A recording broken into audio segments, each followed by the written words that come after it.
ഈ മൂന്ന് പേരിൽ ആരായിരിക്കും കേരളത്തിന്റെ മുഖ്യമന്ത്രി എന്നതാണ് ഏറ്റവും പ്രധാനപ്പെട്ട നമ്മൾ ചുറ്റിത്തിരിയുന്ന ചോദ്യം. അതിലൊരു തീരുമാനം അല്പസമയത്തിനകം ഉണ്ടാകും. അതിന് നിർണായകമായ കൂടിക്കാഴ്ച അവിടെ ഡൽഹിയിൽ നടക്കുന്നു. ഖർഗെയുടെ വസതിയിലാണ് രാഹുൽ ഗാന്ധി മല്ലികാർജ്ജുൻ ഖർഗെ കൂടിക്കാഴ്ച നടക്കുക. അതിൽ കാര്യങ്ങൾക്കൊരു അവസാന തീരുമാനം ഉണ്ടാകും എന്നാണ് കരുതുന്നത്. അതെ, ഖർഗെയുടെ വസതിക്ക് മുന്നിൽ നിന്ന് ബൽറാം നെടുങ്ങാടി വിവരങ്ങൾ നൽകാനായി ചേരുന്നുണ്ട്. ബൽറാം, 5:30 ഈ കൂടിക്കാഴ്ച നടക്കുമെന്നാണ് മനസ്സിലാക്കുന്നത്. അപ്പോൾ എങ്ങനെ വളരെ വേഗത്തിൽ ഇത് അവസാനിക്കുമെന്ന് കരുതാമോ? ഒരു പ്രഖ്യാപനത്തിലേക്ക് ഉടൻ കടക്കുമെന്ന് കരുതാമോ? വലിയൊരു പ്രഖ്യാപനം മാധ്യമങ്ങൾക്ക് മുന്നിൽ വന്നതുകൊണ്ട് ആ പേര് പറയുന്ന തരത്തിലായിരിക്കുമോ പ്രഖ്യാപനം? അമൃത പ്രജിൻ, കേരളത്തിലെ മുഖ്യമന്ത്രിയെ തീരുമാനിക്കുന്നതുമായി ബന്ധപ്പെട്ട് ഇതുവരെയും കോൺഗ്രസ് നേതൃത്വവുമായി ഭാഗത്തു നിന്നും ഡൽഹിയിലുണ്ടായ നടപടികളെല്ലാം തന്നെ പ്രവചനാതീതവും പതിവുകളിൽ നിന്ന് വ്യത്യസ്തവുമായിരുന്നു എന്നുള്ളതാണ് ഏറ്റവും ശ്രദ്ധേയം. അതുകൊണ്ട് തന്നെ ഈ ഒരു കൂടിക്കാഴ്ചയുടെ കാര്യത്തിലും ഇപ്പോഴും സസ്പെൻസ് തുടരുകയാണ്. ഇന്ന് വൈകിട്ട് 5:30 ഈ കൂടിക്കാഴ്ച നിശ്ചയിച്ചിരിക്കുന്നത്.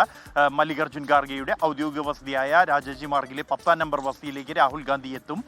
അദ്ദേഹം എത്തുന്നത് പ്രധാനമായും കഴിഞ്ഞ ദിവസങ്ങളിൽ കേരളത്തിൽ നിന്നുള്ള മുതിർന്ന നേതാക്കൾ അടക്കം മുൻ PCC അധ്യക്ഷന്മാരെ അടക്കം വിളിച്ച് ചർച്ചകൾ നടത്തിയിരുന്നു. ഈ ചർച്ചകളിൽ അവർ പങ്കുവച്ച ആശയങ്ങൾ ഉൾപ്പെടെയുള്ള കാര്യങ്ങൾ മല്ലികാർജ്ജുൻ ഖാർഗെയുമായി പങ്കുവച്ച ശേഷമായിരിക്കും ഒരു അന്തിമ തീരുമാനത്തിലേക്ക് എത്തുക. ഈ ചർച്ച നീണ്ടുപോകാനുള്ള സാധ്യതയും നിലനിൽക്കുന്നുണ്ട്. പക്ഷേ ഇതോടൊപ്പം തന്നെ സോണിയാഗാന്ധിയുമായുള്ള ആശയവിനിമയവും അന്തിമ തീരുമാനം പ്രഖ്യാപിക്കുന്നതിന് മുമ്പായി ഉണ്ടാകുമെന്നാണ് നേതൃത്വത്തിൽ നിന്നും ലഭിക്കുന്ന വിവരം. കഴിഞ്ഞ ദിവസം നടന്ന കൂടിക്കാഴ്ചകളിൽ എന്നാൽ കേരളത്തിൽ നിന്നുള്ള നേതാക്കളോട് ഒരു പേരിനപ്പുറത്തേക്ക് മറ്റ് വിശദാംശങ്ങൾ, കേരളത്തിൽ നിലവിലുള്ള സാഹചര്യങ്ങൾ അടക്കമുള്ള കാര്യങ്ങൾ രാഹുൽ ഗാന്ധി ചോദിച്ചറിഞ്ഞിരുന്നു എന്നുള്ളതും ശ്രദ്ധേയമാണ്. അതെല്ലാം തന്നെ ഈ ഒരു തീരുമാനത്തെ സ്വാധീനിക്കാൻ ഇടയുണ്ട് എന്ന് നമുക്ക് പറയേണ്ടി വരും. എന്തായാലും ഈ വലിയ തോതിലുള്ള പ്രതിഷേധം, ഈ മുഖ്യമന്ത്രിയുടെ പ്രഖ്യാപനം വൈകുന്നതുമായി ബന്ധപ്പെട്ട് കേരളത്തിലെ പൊതുസമൂഹത്തിൽ നിന്നും ഉയർന്നു വരുന്നത് അടക്കമുള്ളവ ഹൈക്കമാൻഡിന്റെ ശ്രദ്ധയിൽപ്പെട്ടിട്ടുണ്ട് എന്നുള്ളത് തന്നെയാണ് ഈ ഉടൻ തന്നെ ഒരു തീരുമാനത്തിലേക്ക് നീങ്ങുക എന്ന നിലയിലേക്ക് ചർച്ചകൾ എത്തിച്ചിരിക്കുന്നത്. ഇന്നലെ രാത്രി തീരുമാനിച്ചിരുന്ന ഒരു യോഗമാണ് മാറ്റിവെക്കാൻ, അല്ലെങ്കിൽ ഇന്ന് വൈകിട്ട് 5:30 നടക്കാനിരിക്കുന്നത്. കഴിഞ്ഞ ദിവസം നടക്കാനിരുന്ന യോഗം അപ്രതീക്ഷിതമായി അവസാന ഘട്ടത്തിൽ മാറ്റിവെക്കുകയാണ് ഉണ്ടായത്. മല്ലികാർജ്ജുൻ ഖാർഗെ വൈകിട്ടോടെ തന്നെ ഡൽഹിയിൽ എത്തിച്ചേർന്നിരുന്നെങ്കിലും രാഹുൽ ഗാന്ധിക്ക് മറ്റ് ഒരു ഔദ്യോഗിക യോഗത്തിൽ പങ്കെടുക്കേണ്ടതുണ്ടായിരുന്നു. ഇതോടൊപ്പമുള്ള മറ്റ് സാഹചര്യങ്ങൾ കൂടിക്കാഴ്ചകൾ കൂടി ബാക്കി നിന്ന ഒരു പശ്ചാത്തലത്തിലാണ് യോഗം ഇന്നത്തേക്ക് മാറ്റിയിരിക്കുന്നത്. ഇന്നത്തെ പ്രഖ്യാപനം അത് ഈ കൂടിക്കാഴ്ച, ഒപ്പം തന്നെ സോണിയാഗാന്ധിയുമായുള്ള ആശയവിനിമയം, അതിനുശേഷം ഏത് തരത്തിലായിരിക്കും പ്രഖ്യാപനം എന്നതുമായി ബന്ധപ്പെട്ട ഇപ്പോഴും നേതൃത്വം യാതൊരു തരത്തിലുള്ള വിവരങ്ങളും പങ്കുവയ്ക്കുന്നില്ല.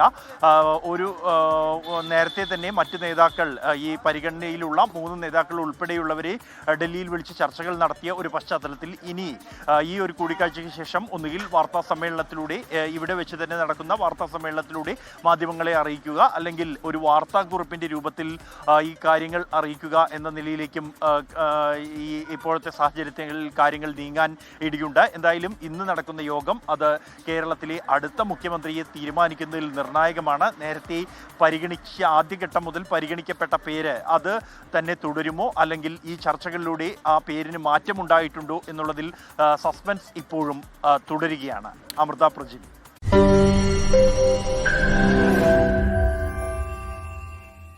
ലോകത്തെവിടെയായാലും ഏത് സമയത്തും 24 വാർത്തകളും ഓഗ്മെന്റഡ് റിയാലിറ്റി പാക്കേജുകളും എക്സ്പ്ലെയിനറുകളും വിശദമായി കാണാൻ ഞങ്ങളുടെ YouTube ചാനൽ നിങ്ങൾക്ക് സബ്സ്ക്രൈബ് ചെയ്യാം.